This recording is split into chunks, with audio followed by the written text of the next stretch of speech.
और अब बात कोरोना की। देश में कोरोना का कहर अभी खत्म नहीं हुआ है। कई राज्यों में अभी भी कोरोना का कोहराम जारी है और इसी बीच वैज्ञानिकों का एक अध्ययन जिसने चिंता काफी बढ़ा दी है, और वो चिंता है कि कोरोना कभी खत्म नहीं होगा।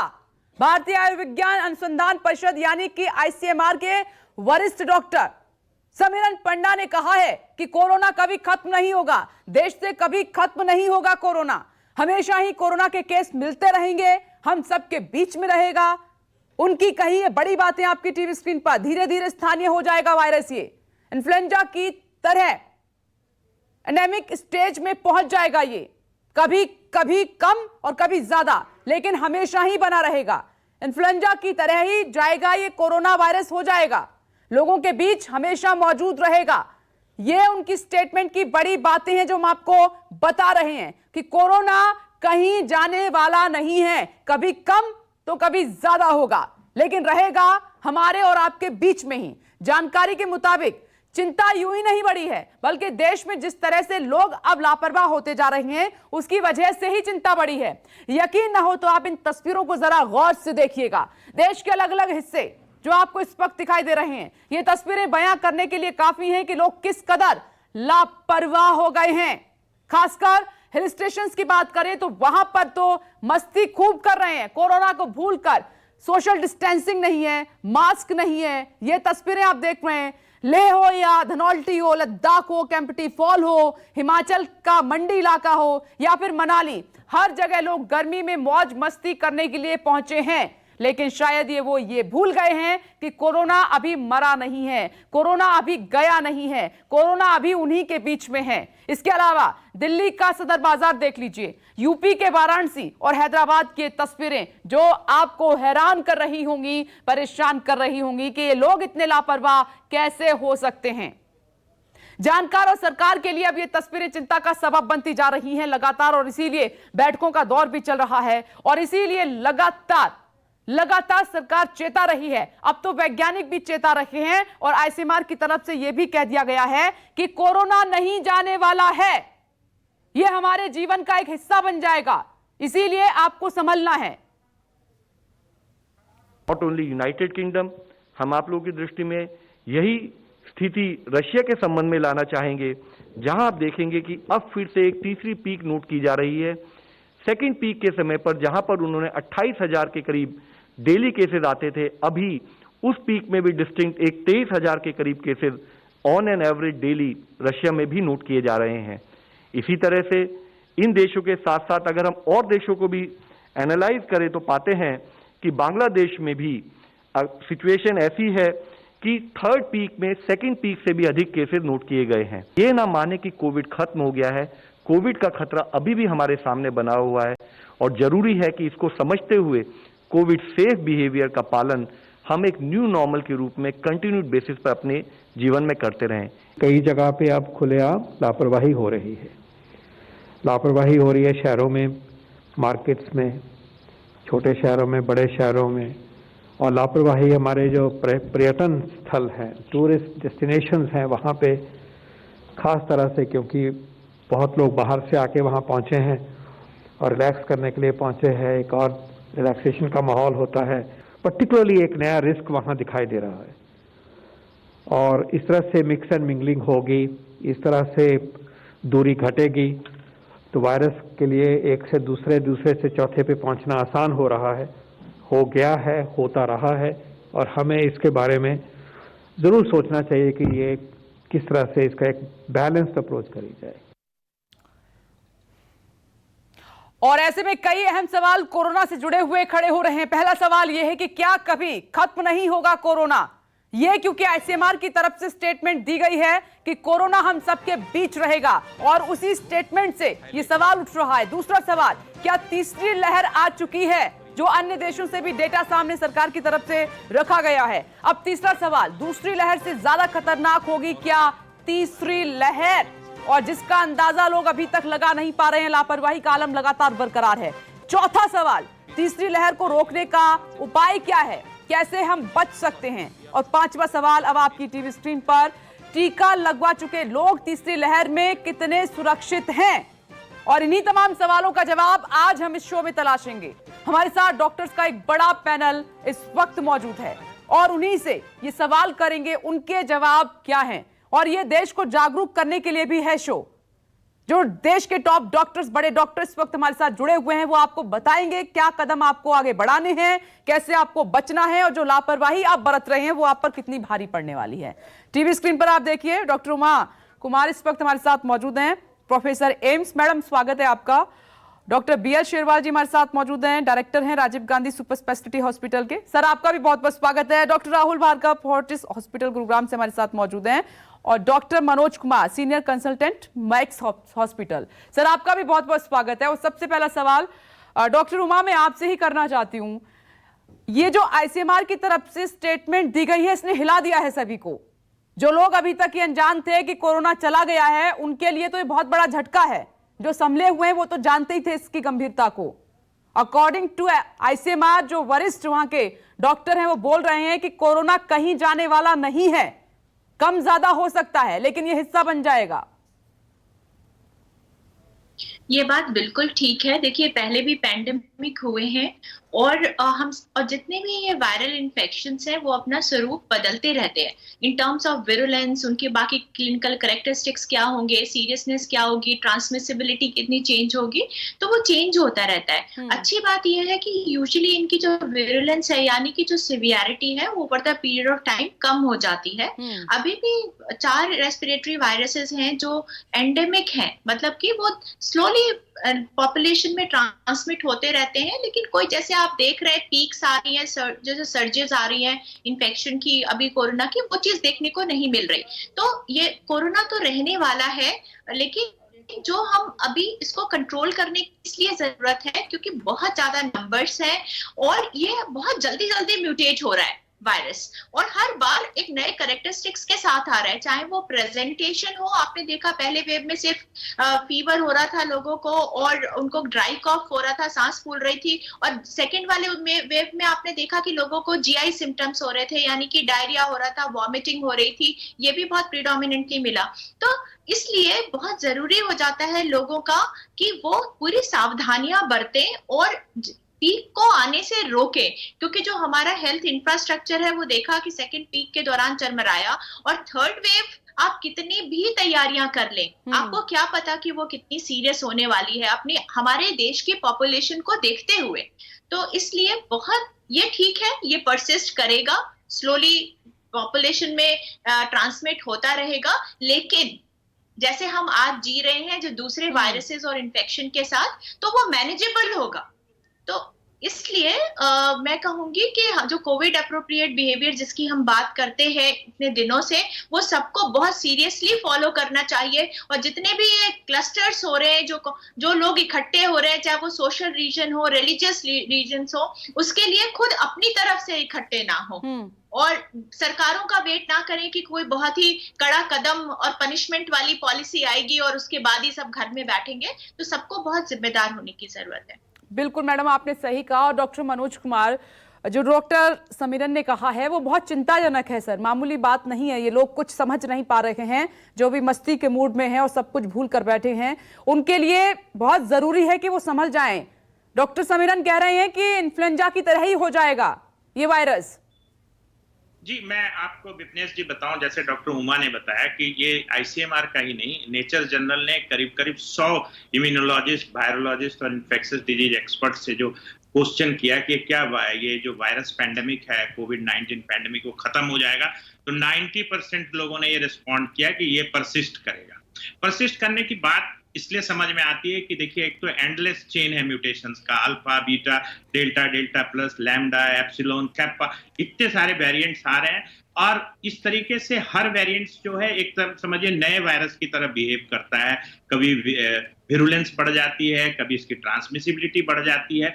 तो ये आप पक्का मान लीजिए, और जो भी डेटा हमारे पास है, और एक बड़ा माइकल नाम है उनका, जो बड़े रिनॉन्ड एपिडेमियोलॉजिस्ट हैं यूनिवर्सिटी ऑफ मिनेसोटा से, उन्होंने कहा कि इस समय ये सोचना कि अगर हमने कोरोना को हम विश्व से एरेडिकेट कर देंगे तो ये समझिए चांद पे सीढ़ी बनाने के लायक एक स्टेटमेंट है। तो ये बड़ा इंपॉर्टेंट चीज है, आपने सही उठाया है, बट लोगों को अपना कोविड एप्रोप्रिएट बिहेवियर फॉलो करना चाहिए। और इस तरीके से कि जो लापरवाही हो रही है, क्योंकि ये जितना वायरस कम्युनिटी में जाएगा, रेप्लिकेट करेगा, उसके म्यूटेशंस के भी चांसेस बढ़ते हैं। तो ये निश्चित तौर पे ये आप मान के चलिए कि कोविड परसिस्ट करने जा रहा है, ये एक इंडेमिक हो जाएगा, लोकलाइज्ड पॉकेट में रहेगा। और आप देखते होंगे हम लोग हॉस्पिटल में सर्जरी करते हैं तो हम HIV, HCV, HBsG का स्क्रीनिंग करते हैं। कहीं ऐसा ना हो कि हर सर्जरी के बाद पहले हमें कोविड की भी स्क्रीनिंग करने पड़े। तो इन सब चीजों को, ये चीजें समझ में आनी चाहिए और देखना चाहिए कि 18.5 करोड़ केसेस वर्ल्ड में आ गए हैं, 40 लाख से ज्यादा मौत हो गई। हमारे देश में 3 करोड़ से ऊपर केस हुआ, 3 लाख से ऊपर मौत हुई है, 4 लाख से ज्यादा मौत हुई है। तो आंकड़े, और अभी भी 43,000 44,000 केसेज आ रहे हैं। तो कोविड कहीं गया नहीं है। लोगों की मनस्थिति चेंज हो गई है, सेल्फ डिसिप्लिन खत्म हो गया है। पहाड़ों पे घूमने का शौक इतना ज्यादा सडनली लगा, जैसे अनलीज बिहेवियर जो होता है ना, वो शुरू हो गया। सब लोग हिल स्टेशन पे पहुंच गए। तो मैं बिल्कुल हमारे को पैनलिस्ट डॉक्टर उमा से सहमत हूं कि अपना एक सेल्फ डिसिप्लिन कीजिए। ये इंतजार मत कीजिए कि गवर्नमेंट आपको जेल में बंद कर देगी या रोक लेगी, घर में आपको होम अरेस्ट कर लेगी। आप अपना दिमाग लगाएं और अपना सहयोग करें कोविड एप्रोप्रिएट बिहेवियर फॉलो। आप सही कह रहे हैं सर, इतनी सी तो बात हम लगातार समझाने की कोशिश कर रहे हैं, और जब लोग नहीं समझे हैं तो क्योंकि हमारा काम है लोगों को जागरूक करना, उनको बचाना। अब सरकार भी चिंतित है ये तस्वीरें देखकर, वीडियोस देखकर, जिसमें लोग खूब मस्ती कर रहे हैं, भूल कर आगे बढ़ गए हैं। तो डॉक्टर राहुल भार्गव, भूलना अच्छा है कि दुख जो जीवन में है उसको भूल जाइए आप और आगे बढ़िए, लेकिन ये कोरोना के मामले में फिट नहीं बैठ रहा है बिल्कुल भी। बिल्कुल विपनेश जी, जिस प्रकार से ये हिंदुस्तान की प्रॉब्लम नहीं है। 2 चीजें मैं अपने को पैनल से बिल्कुल सहमत हूं, पर ये ऐसा नहीं है कि सिर्फ हिंदुस्तान की प्रॉब्लम है। अगर कल हम लंदन की बात करें तो लंदन में भी लोग इसी प्रकार से कोविड इनएप्रोप्रिएट बिहेवियर के साथ ट्रैफिकल स्क्वायर पे इसी तरीके से जश्न मना रहे थे, पहली चीज। दूसरी चीज, अगर हम अमेरिका की स्टडीज देखें, वो इन्फ्लुएंजा को हर साल ट्रैक करते थे। इन्फ्लुएंजा में 1.5 से 2 लाख लोगों की प्रति वर्ष मृत्यु होती थी। अगर आप प्रेसिडेंट ट्रंप की बात सुने, अक्टूबर नवंबर में वो ये कहते थे कि अगर ये इतनी ही मृत्यु कोरोना से भी होती रहती है तो ये इन्फ्लुएंजा लाइक इलनेस ही रहेगी। अभी अप्रैल में मोनिका गांधी ने एक पेपर पब्लिश किया था वॉशिंगटन पोस्ट में, जिन्होंने कहा कि अमेरिका का टारगेट क्या होना चाहिए। ये हम मानते हैं कि 0 नहीं हो सकते कोरोना के केसेस, ना मृत्यु दर 0 हो सकती। तो कौन सा वो मैजिकल फिगर है जिसपे हम ये कहेंगे कि कोरोना एंडेमिक हो गया? वो फिगर निकला 425 केसेस पर प्रतिदिन के। जिस दिन 425 केसेस प्रतिदिन पे हम आ जाए और मृत्यु दर इससे कम हो जाए, उस दिन हम ये मान के चलेंगे कि ये इन्फ्लुएंजा लाइक इलनेस हो चुकी है। तो किसी ने भी कभी ये नहीं कहा विपनेश जी कि कोरोना चला जाएगा, भले वो पोलियो वायरस हो या इन्फ्लुएंजा वायरस हो या चिकन पॉक्स हो, वो गया नहीं है, उसे टेम किया गया है। और उसके प्रति नई नई तकनीक के माध्यम से उसकी ट्रांसबिलिटी को समझते हुए हमने दवाई का इजाद किया है। अभी लेटेस्ट की स्टडी देखें तो वो ओरल पिल्स की बात कर रहे हैं कि कोरोना के चलते हुए $2 बिलियन ओरल पिल्स पे यूएस FDA खर्च करेगी, ये जानने के लिए कि हम किस तरह से कोरोना से बचा सकते हैं। आइडियल केस में 0 मृत्यु दर होनी चाहिए, 0 ट्रांसमिसिबिलिटी होनी चाहिए। बट आइडियल वर्ल्ड से प्रैक्टिकल वर्ल्ड की जब तरफ आते हैं तो आपको एक कट ऑफ नंबर समझना पड़ेगा कि इससे ज्यादा अगर ट्रांसमिसिबिलिटी होती है तो उसमें हम पैंडेमिक कहेंगे, नहीं तो वो एंडेमिक तरीके से छोटे छोटे पॉकेट्स पे चलता रहेगा। और इस बात का भी पक्की बात है कि जिस प्रकार से दिल्ली की बात करते हैं और केरला और मुंबई की बात करते हैं, तो हमको ये भी समझना आवश्यक है, दिल्ली में स्पाइक आई थी, सीधी एक ऊपर स्पाइक, और केरला में प्लेटू जैसा चलता जा रहा है। वो त्रिपुरा में देखिए 91% केसेस सेकेंड वेव में वहां पे केसेस नहीं थे, अब नॉर्थ ईस्ट में डेल्टा वेरिएंट आ रहा है। तो आपका कर्तव्य क्या है कि कभी भी इतने नंबर्स ना आए कि वो हमारी फैसिलिटी को ओवरवेल्म कर दे। आप वायरस धीरे धीरे धीरे धीरे आता रहेगा, वैक्सीनेट करते रहे। तो लोग बढ़ा रहे हैं लापरवाही करके, नंबर्स वही बढ़ा रहे हैं। बिल्कुल विपनेश जी, वैक्सीनेशन करना ही एकमात्र साधन है जिससे आप सब, हम सब लोग मिलकर। आपने सर वैक्सीनेशन की बात कही, वैक्सीनेशन से जुड़ा हुआ भी एक सवाल है, मैं आऊंगी आपके पास दोबारा तब पूछूंगी। और डॉक्टर BL शेरवाल सर, क्या ये थर्ड वेव आ गई है? इंडिया में नहीं लेकिन बाहर कंट्रीज से जो डेटा रखा जा रहा है उसमें ये कहा जा रहा है कि थर्ड वेव की शुरुआत वहां पर हो चुकी है। देखिए, अभी जो मेरे को पैनलिस्ट बात कर रहे थे कि कई कंट्रीज में अभी नंबर ऑफ केसेस बढ़ना शुरू हो गए। पहले भी हमने देखा था कि आमतौर पर जो यूरोप है या यूएस है या नियर बाई कंट्रीज हैं, उनके अगर हम ट्रेंड देखते हैं तो राइज अगर मिलता है नंबर ऑफ केसेस में परसिस्टेंटली। तो पिछली बार एग्जैक्टली ये था 1.5 से 2 महीने के बाद हिंदुस्तान में same number of cases rise हुए और suddenly in the month of April and May, we have seen the rise, which was so sudden that there was no time to take the precautions or what we done, to tackle that massive wave which we have seen. So, as everyone is saying that it is the best time if we know that some disease is prevalent in our nearby country or in the past, which we have seen country like European countries or US, from where our people are going and coming very frequently. We are interchanging the large number of people from one place to another place.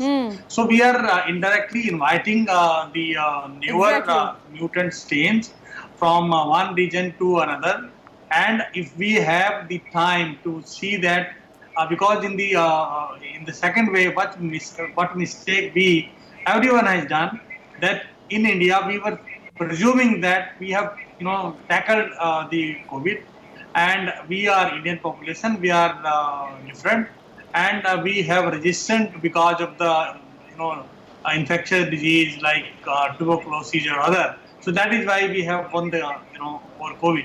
But that was the biggest blunder, and how hard the COVID has hit us, you all know that.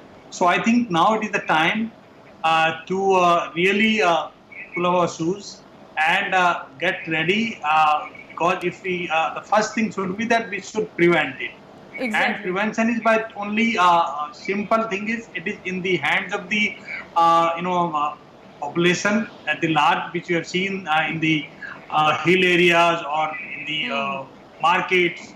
So exactly, you're right, sir. We need to stop that. This is the way.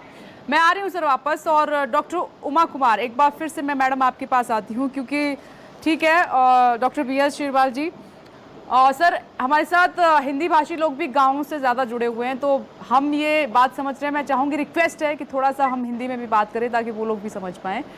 और doctor Uma Kumar, अब ठीक है, मेरा सवाल ये है कि target Bharat का क्या होना चाहिए, भारत सरकार का और आम जनता का। अब ये बात बोल दी गई है, आप भी कह रहे हैं कि ये कोरोना जीवन का हिस्सा ही हो जाएगा, कम ज़्यादा होता रहेगा, तो हम सबका टारगेट क्या होना चाहिए? देखिए, टारगेट की बात करें तो 2 चीजें हैं, एक आइडियल जो कि 0 इन्फेक्शन, और दूसरा जो अभी डॉक्टर भार्गव ने बताया कि सेकंड है कि एक्सेप्टेबल टारगेट क्या है, जहां पर डिजीज हम बात कर रहे हैं एंडेमिक होकर रह जाता है, यानी कि हमारे देश में वल्नरेबल पॉपुलेशन जो है वो हमेशा रहेगी, यानी कि जिन लोग जो इसके रिस्क पर हैं लोग, जैसे कि कोल्ड हो जाता है, कॉमन कोल्ड लोगों को होता है, तो उस तरह से ये होता रहेगा, राइट। और कितने लोगों में सीरियस होगा इसकी प्रेडिक्शन अभी नहीं की जा सकती, तो मान के ये चलना है कि जो हम वैक्सीनेशन की बात कर रहे हैं, अगर हम अपनी जो मेजॉरिटी ऑफ पॉपुलेशन है 60 to 70% पॉपुलेशन को वैक्सीनेट कर देते हैं, यानी कि दोनों डोजेस उनको मिल जाती है, तो हम इस इन्फेक्शन पर पार पा पाएंगे और हमारा जो सिस्टम कोलैप्स होने के वर्ष पर आ जाता है वो नहीं आएगा। तो अगर गोल की बात करें तो रियलिस्टिक गोल ये है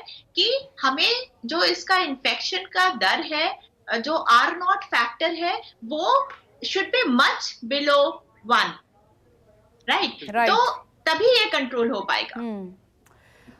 ये सब सही कह रही है मैम। कंट्रोल करने का जो तरीका है वो सिर्फ 2 है आज की डेट में, वैक्सीनेशन और कोविड अप्रोप्रिएट बिहेवियर, जिसमें हम अब ज्यादा जोर नहीं, आप देखिए तस्वीर तो आपके सामने है, ये आज ही तो बात नहीं कर रहे हैं, हमने तो जब ये शुरुआत हुई मैम, आप और तमाम जो डॉक्टर्स इस वक्त, डॉक्टर राहुल भार्गव हैं, डॉक्टर मनोज कुमार हैं, BS शिरवाल सर हैं, हम डे 1 से तो ये बात कर रहे हैं, ये कोई नई बात तो नहीं है, लेकिन दुख इस बात का हो रहा है कि लोग भूल गए हैं सबको। 2 महीने पहले की तस्वीर होगी जब हम सिलेंडर हाथ में लिए घूम रहे थे, बेड ढूंढ रहे थे, आंखों में आंसू थे, अपने दूर होते जा रहे थे, शमशान घाट के बाहर लंबी लाइनें लगी हुई थी। डॉक्टर मनोज कुमार, यस मैं लौट रही हूँ, डॉक्टर मनोज कुमार, ये इतनी लापरवाही सर ठीक नहीं है। हर बार सरकार को जिम्मेदार ठहरा के इतिश्री कर लेना, क्योंकि आज मैं खुद बोल रही हूँ, जनता के मुद्दे में उठाती हूँ, लेकिन जहां गलती है वहां पर भी मैं बोलूंगी। सरकार को कोस देना, प्रशासन को कोस देना, इतिश्री कर लेना और खुद मनमानी करना, यह भी तो ठीक नहीं है बिल्कुल भी। नहीं, ये बिल्कुल ठीक नहीं है विपनेश जी। और जैसा डॉक्टर राहुल भार्गव ने एक बड़ी इंपॉर्टेंट इंफॉर्मेशन शेयर की कि त्रिपुरा में जो अभी 150 सैंपल्स की जो जीनोमिक सीक्वेंसिंग हुई है, उसमें से 91% जो है वो डेल्टा प्लस वेरिएंट के हैं। ये बड़ा इंपॉर्टेंट इंफॉर्मेशन है। और ये मैं आपको बार बार बोलता हूँ, आपके साथ चैनल पे बोलता हूँ कि ये पैची पैंडेमिक है। इसको आप ये मत समझिए सेकंड जो वेव है, थर्ड वेव हो सकता है त्रिपुरा से आ जाए। हर बार महाराष्ट्र से आ रही है, फर्स्ट वेव सेकंड वेव आई है। तो ये जेनोमिक सीक्वेंसिंग अब जब जगह जगह हो रही है, तो हम देख रहे हैं कि डेल्टा प्लस वेरिएंट भी अब काफी कॉमन हो गया है। तो ऐसे में लापरवाही और हार्ड इम्यूनिटी देखिए एक अनरियलिस्टिक गोल है, उसको अचीव करना मुश्किल है जब वायरस इतना कंटिन्यूअसली म्यूटेट कर रहा है और वेरिएंट्स इतने तेजी से हो रहे हैं। तो हार्ड इम्यूनिटी तो बहुत ही मुश्किल है क्रिएट करना। बट इम्यूनाइजेशन आप देखिए, वर्ल्ड में सिर्फ 11% लोग, देश की बात छोड़ दीजिए, 11% लोग इम्यूनाइज हुए हैं, उसमें से 75% इम्यूनाइजेशन केवल 10 कंट्री में हुआ है। तो वैक्सीनेशन बहुत इंपॉर्टेंट है और दो ही चीजें आपको बचा सकती है थर्ड वेव से। एक तो है कि वो जो मेडिसिनल वैक्सीन है, और दूसरी चीज जो बचा सकती है वो आपकी बिहेवियरल वैक्सीन है, वो जो कोविड एप्रोप्रिएट बिहेवियर जिसका और इससे सर जो एंटीबॉडीज हमें मिल रहे हैं, ये इतना घातक बताया जा रहा है, ये जो वेरिएंट हैं, ये आए हैं जो नए, कि उनको एंटीबॉडीज को भी कमजोर कर रहे हैं ये।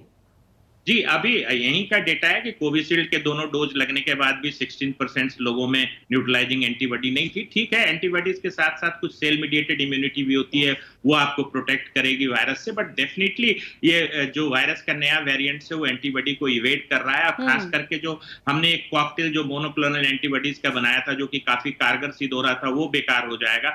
बट ठीक है, हम अपने एंसेस्टर से बेहतर हैं, हमारे पास ज्यादा साइंटिफिक नॉलेज है। तो हो सकता है कि हमने एक साल में एक समझिए mRNA वैक्सीन, एक नया वैक्सीन, पूरा समझिए कि एक नए जनरेशन का वैक्सीन है, उसमें मॉडिफिकेशंस करके हम शायद वेरिएंट्स पे काबू कर लें। बट डेफिनेटली अभी बहुत ही सावधानी बरतने का वक्त। बिल्कुल, बहुत ही सावधानी बरतनी होगी, बस यही इन सब में सबसे महत्वपूर्ण बात है। और डॉक्टर राहुल भार्गव, आप तो लगातार न्यूज़ 24 के माध्यम से या अपने तरीके से भी मैंने आपको देखा है कि आप जनता को अवेयर करते आ रहे हैं। मैं ये सवाल यहाँ पर वैक्सीन से जुड़ा हुआ है। कुछ लोग जो मुझे मिलते हैं मुझसे बात करते हैं कि जी हमने तो वैक्सीन ले ली है, अब हम कहीं पर भी जा सकते हैं, कोरोना हमारा कुछ नहीं बिगाड़ सकता। ये बात कितनी ठीक है, मुझे हैरानी होती है। विपनेश जी, ये बहुत ही बड़ी मिथ है, आपको ये समझना और आपके माध्यम से दर्शकों को समझना जरूरी है कि वैक्सीनेशन सिर्फ इतना बताता है कि आप आईसीयू नहीं पहुंचेंगे और शायद आपकी मृत्यु दर में कमी आ जाएगी। वैक्सीनेशन ये कहीं नहीं बताता या कहीं वैक्सीनेशन पे नहीं लिखा कि आप कोरोना नहीं हो सकता या आप कोरोना नहीं फैला सकते। विपनेश जी, अगर मेरे को भी वैक्सीन लगी है तब भी मैं अपने घर जाके अपने बच्चे को कोरोना फैला सकता हूं, ये बात समझना आवश्यक है। वैक्सीन सिर्फ इतना बता रही है कि आपकी मृत्यु दर में कमी हो जाएगी, वो भी अगर आपकी इम्यूनिटी स्ट्रांग है तो, और आपको हॉस्पिटलाइजेशन की कमी पड़ेगी। पर आपके जितने दर्शक हैं और आपके बहुत बड़ी फैन फॉलोइंग है विपनेश जी, मैं उनसे आग्रह करूंगा प्लीज ये ना समझे कि आपको कवच मिल गया है वैक्सीन लगवा के। वैक्सीन लगवाने के बाद भी जब तक पूरी जनता 60% जनता वैक्सीनेट नहीं होती तब तक मास्क नहीं हटाना है। आप अमेरिका नहीं है, प्लीज आज बात को समझिए। आप में और हम में अंतर है क्योंकि पॉपुलेशन डेंसिटी हिंदुस्तान में बहुत ज्यादा है अमेरिका के मुकाबले में। वो अगर पार्क में घूमते हैं तो उनका 2 गज इतना दूर है कि वो 6 गज या 10 गज हो जाता है, उनके पास जगह है। धारावी में, गुड़गांव में इतनी जगह नहीं है कि आप मास्क उतार के घूम पाए। जब तक दिसंबर तक 60 से 70% जनता वैक्सीनेट नहीं होती, वो भी 2 टीके से, दिल्ली में सिर्फ 10% लोग 2 टीके लगे हैं। और आपको कितना चाहिए? 70। आपके पास महीने की वैक्सीन कितनी है? 13 करोड़। अगर आपको 70 करोड़ चाहिए तो आप सोच लीजिए कितने दिन में लगेगी। तो मेरा आग्रह है, मैथ समझिए, साइंस समझिए, अपने आप को ब्रावोडोर मत समझिए, ही मैन सुपरमैन और बाकी कार्टून कैरेक्टर्स मत बिल्कुल, आप समझिए, सही कह रहे हैं, क्योंकि सर। कोई नहीं बचाने वाला आपको। एग्जैक्टली ये बात आपको सच जो है, और बचा ये सकती स्टेटमेंट है, आई भी थी, गवर्नमेंट की तरफ से भी आई थी कि जो वैक्सीनेट हो गया है वो मृत्यु दर कम कर देगी वैक्सीन, और आपको हॉस्पिटल तक नहीं पहुंचाएगी। ये बात सच है, इतने आप सेफ हो जाएंगे। लेकिन ये बिल्कुल ये सोच लेना कि अब हम बिना मास्क के घूम सकते हैं, आजादी से घूम सकते हैं, ये बिल्कुल ठीक नहीं है। बिल्कुल विपनेश जी, मैं अगर कोविड एप्रोप्रिएट बिहेवियर नहीं अपनाता, मेरे नाक में कोरोना वायरस मैं हॉस्पिटल से लेके जाता हूँ, तो मेरा जो बच्चा है 15 साल का, मैं उसको फैला सकता हूँ। बिल्कुल आप सही कह रहे हैं, उसमें परेशानी कम हो, मैं अपने बूढ़े माँ बाप को फिर भी और फैला यही सकता हूँ सोचकर हम वैक्सीन आप के बाद सबके अंदर डालना चाहते हैं आज शो के माध्यम से, जो लोग इस वक्त घूम रहे हैं, जो बेपरवाह हो गए हैं। डॉक्टर BL शेरवाल जी, अब इन लोगों को कैसे समझाया जाए? अब ये ट्वीट किया है मुझे किसी ने, मास्क से O2 नहीं मिलता, 8th में पढ़ा था, इनहेल करते वक्त CO2 अंदर जाता है, तो हम करें क्या? अब ये बताइए कैसे आप समझाएंगे इन लोगों को? BL शेरवाल जी। देखिए, मैं डॉक्टर भार्गव ने बड़े अच्छे से समझाया। मैं यही कहूंगा, वैक्सीन को अगर आप नई गाड़ी खरीदते हैं, सबसे पहले उसके अंदर सेफ्टी मेजर क्या देखते हैं। आजकल नया आ रहा है कि एयर बैग होने चाहिए, आजकल 6 एयर बैग हैं। अगर मैं शोरूम से 6 एयर बैग की गाड़ी लेके निकलूं और ये कहूं कि अब मैं सेफ हो गया और जाके ट्रक के अंदर टक्कर मारूंगा, तो क्या वो एयर बैग मुझे बचाएंगे? नहीं। तो बेसिकली ऐसा नहीं है कि आपको सेफ ड्राइविंग तब भी करनी है। तो मैं वैक्सीन को बिल्कुल इसी तरह से देखता हूं कि वैक्सीनेशन लेना है, उसके बाद भी आपको सेफ ड्राइविंग करनी है। और आपका safe driving is nothing but आपको जो 2 गज की दूरी और जो हम मास्क की बात कर रहे हैं और प्रॉपर मास्क की बात कर रहे हैं। बहुत सारे लोग मास्क जेब में रखते हैं या ठोड़ी पे पहनते हैं, उस मास्क का नीचे ही मिलेगा सर आपको ज्यादातर, आप देखेंगे ना। इसलिए मैं प्रॉपरली कहूंगा कि उसको प्रॉपरली प्लीज पहनिए, और वो आपकी जान पहले बचाएगा, दूसरों की जान बाद में। तो आप ज्यादा कीमती हैं हमारे लिए। तो मैं रिक्वेस्ट करूंगा सभी से, प्लीज इस चीज पे जोर दीजिए। और अगर हो सकता है आपका ज्यादा जाना जरूरी नहीं है कहीं पर, तो आप महीना, 2 महीना, 6 महीना वेट कर लीजिए। बिलीव मी, जो ये पैंडेमिक की बात कर रहे हैं, मुझे उम्मीद है पूरी कि अगले साल मुझे लगता है कि फरवरी मार्च के बाद हम इससे बाहर निकल जाएंगे। बिल्कुल। और देखिए, जितने प्यार से डॉक्टर BL शेरवाल जी समझा रहे हैं, प्लीज आप समझ जाइए, बहुत प्यार से, बहुत प्यार से। और ये जान के लिए है जरूरी। प्रोफेसर उमा, ये जान के लिए है जरूरी। जान है तो जहान है। 2 गज की दूरी, मास्क है जरूरी। ये क्यों नहीं समझ पा रहे हैं लोग? 3rd वेव आ रही है, 2nd वेव में सब कुछ झेल लिया, उसके बावजूद भी लोग इस तरीके के सवाल पूछते हैं। अब इनका क्या करेंगे, आप बताइए। मुझे हैरानी नहीं होती है देखकर, क्योंकि हम सब जानते हैं कि ऐसा बिहेवियर लोगों का होता है। और लोगों में एक ये चीज होती है कि जिस चीज के लिए मना किया जाए, उनको उस काम करने में ज्यादा मजा आता है, वो एक्सपेरिमेंट करना चाहते हैं, चाहे वो दूसरों की लाइफ के कॉस्ट पर भी क्यों ना हो। तो मैं इसीलिए कह रही हूँ कि एक तो लोगों को जो अवेयरनेस इंक्रीज करना है, वो आप सबके माध्यम से बहुत अच्छी तरीके से हो रही है। इससे ज्यादा और कुछ करना बड़ा मुश्किल है। आपका जो क्वेश्चन था, आपने कहा कि किसी ने ट्वीट किया कि हम मास्क पहनते हैं तो ऑक्सीजन नहीं जाता, और इनहेल करते हैं तो कार्बन डाइऑक्साइड चली जाती। मैं उनको ये बताना चाहूंगी कि जो N95 हम बोलते हैं, तो एक पर्टिकुलर साइज के पार्टिकल को अंदर आने से रोकता है, लेकिन जो हवा है ऑक्सीजन, उसका वो इतना बड़ा नहीं होता कि उसको वो बाहर रोक दे और वो अंदर ना आ सके। ऐसे ही जो CO2 है वो भी बाहर रिलीज होती है। तो लोग ये ना सोचें कि उसको हवा से इक्वेट करें वायरस को, कि वायरस जो है हवा से इक्वेट कर रहे हैं कि हवा अंदर नहीं आ रही। ऐसा बिल्कुल नहीं है। तो मास्क से ऑक्सीजन आप ले पाते हैं और CO2 भी बाहर जाती है। परेशानी इसलिए होती है क्योंकि हमको खुली हवा में रहने की आदत है। अगर जो पूरे वेल वेंटिलेटेड रूम में रहता हो, हम मास्क 24 घंटे तो नहीं लगाते। अकेले अगर हम बैठे हैं तो मास्क कब लगाते हैं? हम सिर्फ वहां लगाते हैं जहां पर लोग ज्यादा हैं। उतना सही ज्यादा है वहां भी लगाएं, ज्यादा है वहां भी लगाएं। और जो घर में आपके बूढ़े माँ बाप है, या तो वो उनको भी मास्क दें, वो घर में लगा सकते हैं। हम सबके पेरेंट्स मास्क यूज कर रहे हैं इतने दिनों से, तो उनको तो परेशानी नहीं होती। तो घर में N95 मैं नहीं कहती, लेकिन कॉटन मास्क यूज किया जा सकता। एग्जैक्टली, बिल्कुल लगाना चाहिए। और डॉक्टर मनोज, ये ठीक है N95 आप बाहर जाएं तो लगा लें, घर में आप कॉटन का लगा सकते हैं, अकेले हैं तो कॉटन का लगा सकते हैं। ये तो मुझे लगता है वही लोग ये कह रहे हैं बात जिनको जो लापरवाह हो गए हैं, जो सिर्फ मजाक बना रहे हैं कोरोना का। और कुछ लोग हैं, ऐसी भी परसेंटेज आपको मिल जाएगी सर, जो कोरोना के नाम पर आजकल मजाक कर रहे हैं। क्यों? क्योंकि उन पर अभी बीती नहीं है। जिन पर बीती है ना, वो आज घर से बाहर निकलने पे डर रहे हैं। डॉक्टर मनोज कुमार जी बिल्कुल, हम डॉक्टर उमा ने जैसे कहा कि एक बिहेवियरल फैटिग वो वर्ल्ड वाइड आती है और उससे लोग रिलीज करते हैं तो इस तरीके की हरकतें करते हैं। बट मैं अपनी वैज्ञानिक जनता को ये बताना चाहूंगा कि कोविड-19 का जो साइंस है वो इवॉल्विंग साइंस है और अभी हमें भी सारी चीजें पता नहीं है। कोई व्यक्ति को कोविड इतना क्यों इफेक्ट करता है, किसी को माइल्ड रह जाता है, इसके लिए अभी कुछ जेनेटिक लोकस भी ढूंढे गए हैं, जैसे ये FOXP4 है या कुछ और भी जेनेटिक लोकस हैं जो डिसाइड करता है कि पेशेंट कितना सीवियर होगा या माइल्ड होगा। तो बहुत सारी चीजों से हम भी अनभिज्ञ हैं।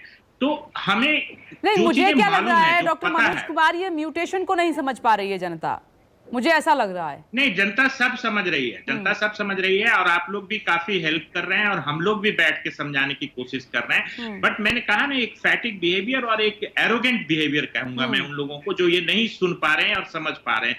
क्योंकि मैं बोल रहा हूं कि शुरू में वैक्सीन हेसिटेंसी भी इसी तरीके से रही। अब मास्क के लिए, मास्क में कौन सा दम घुटने लगता है। ये जो इवन N95 मास्क है जो पार्टिकुलेट मैटर से प्रिवेंशन के लिए पहले ये ऑक्यूपेशनल हैजार्ड के लिए मास्क तैयार किया गया था। और जैसा डॉक्टर उमा ने कहा कि ऑक्सीजन के पास करने के लिए कोई मास्क कोई नहीं रोकता है। आप नहीं लगा सकते N95 में, अगर आपको ऐसी साइकोलॉजिकल घुटन होती है तो आप 3 लेयर सर्जिकल मास्क लगाएं, कपड़े का मास्क लगाएं। तो मास्किंग तो बहुत इंपॉर्टेंट है और ये वैक्सीन से ज्यादा रैपिडली इसको आप इंप्लीमेंट कर सकते हैं। जो बात जनता को समझ में नहीं आ रही है, वैक्सीन में अब वैक्सीन अवेलेबल है, वैक्सीन के जो मंथली सप्लाई है, जो भी डिस्पैरिटी है सरकार कोशिश करेगी। बट ये तो आपके हाथ में है। आपके घर में मास्क पड़ा हुआ है, 2 रुपए में मास्क मिलता है, उसका इस्तेमाल करें और भीड़ भाड़ में जाने से बचें। डॉक्टर राहुल भार्गव, आप जरूर कमेंट करना चाहेंगे क्योंकि अब शो को समाप्त भी करना है, तो मैं आखिरी कमेंट की तरफ हूं। तो क्या मैसेज है आपका सर? क्योंकि मुझे ऐसा लग रहा है कि कोरोना तो समझ गए लोग, लेकिन ये जो म्यूटेशन हो रहा है उसको नहीं समझ पा रहे हैं शायद। विपनेश जी, आज आपके चैनल से जितने भी श्रोता देख रहे हैं, मैं आपको बड़ी बात बोलना चाहूंगा। हाथ जोड़ के विनम्र निवेदन है कि 6 महीने तक मास्क पहन लीजिए।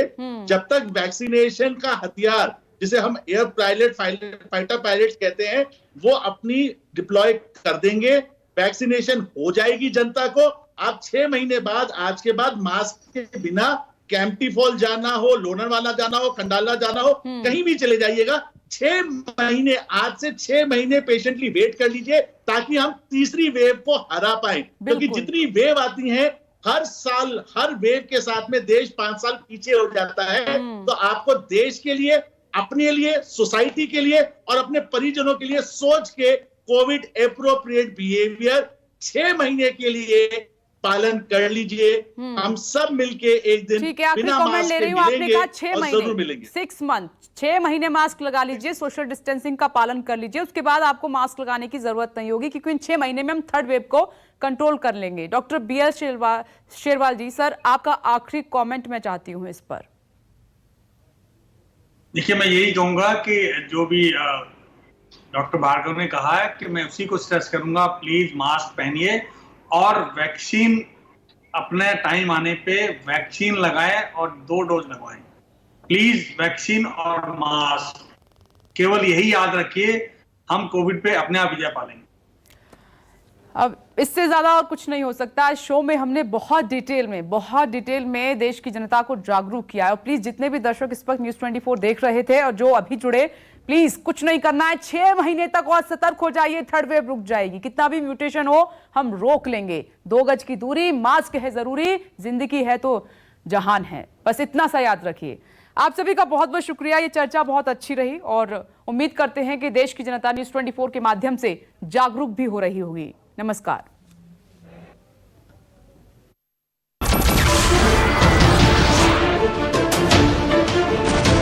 नमस्कार, मैं हूं मानक गुप्ता। अगर आपको हमारा ये वीडियो पसंद आया हो तो इसे लाइक और शेयर जरूर करें और हां, हमें सब्सक्राइब और फॉलो करना ना भूलें ताकि आप देश और दुनिया की कोई खबर मिस ना करें। तो जुड़े रहिए हमारे साथ और देखते रहिए न्यूज़ 24।